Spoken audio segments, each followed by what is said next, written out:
Once upon a time, in the cheerful little village of Bramblebrook, the sun peeked over the rolling green hills, painting the cobblestone streets in shades of gold.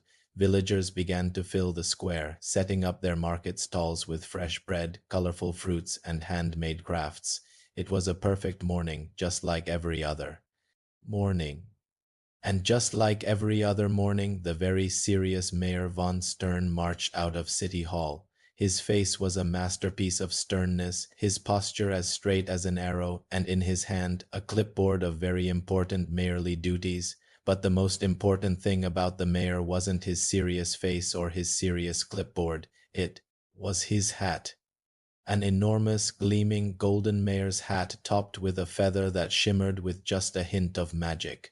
Now, hidden behind the village fountain, a pair of large, curious eyes watched the hat with great interest. These eyes belonged to Pip, a small green goblin with long, floppy ears and a grin that was always ready for mischief. From Pip's point of view, that hat wasn't just a hat. It was the most magnificent, shiny, wobbly, wonderful thing he had ever seen. He just had to get a closer look. With comical stealth, Pip tiptoed from behind the fountain. He moved with the grace of a clumsy goblin. He crept, he sneaked, he nearly tripped over his own feet, tumbled into a bush, and popped out with a leaf on his nose. The villagers were too busy to notice the tiny green whirlwind heading straight for their mayor. This was his chance. The mayor had stopped to inspect a bed of prize-winning petunias, bending down to give them a stern but encouraging lecture on blooming properly. This was it. In a moment of pure, slow-motion bravery, Pip reached out his little green hands. He gently lifted the giant golden hat right off the mayor's head. The mayor, completely lost in his conversation with the flowers, didn't feel a thing. With the oversized hat now wobbling precariously on his own head, nearly covering his eyes, Pip turned and ran. Chickens squawked and scattered, villagers gasped, and a trail of funny chaos erupted behind him.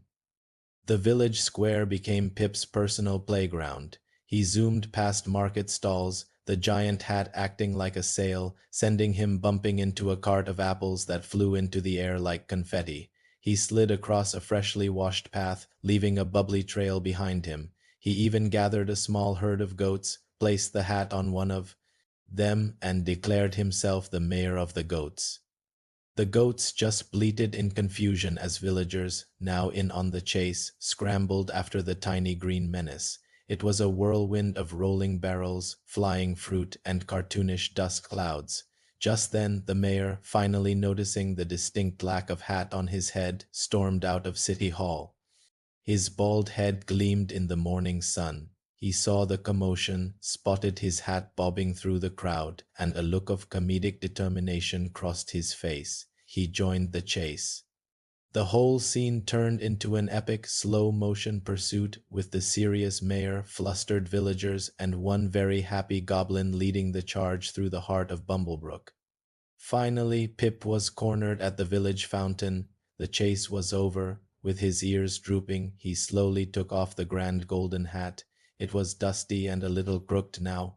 The mayor walked up, not with anger, but with a gentle smile. He knelt down and spoke kindly to the little goblin. It turned out Pip didn't want to steal the hat forever.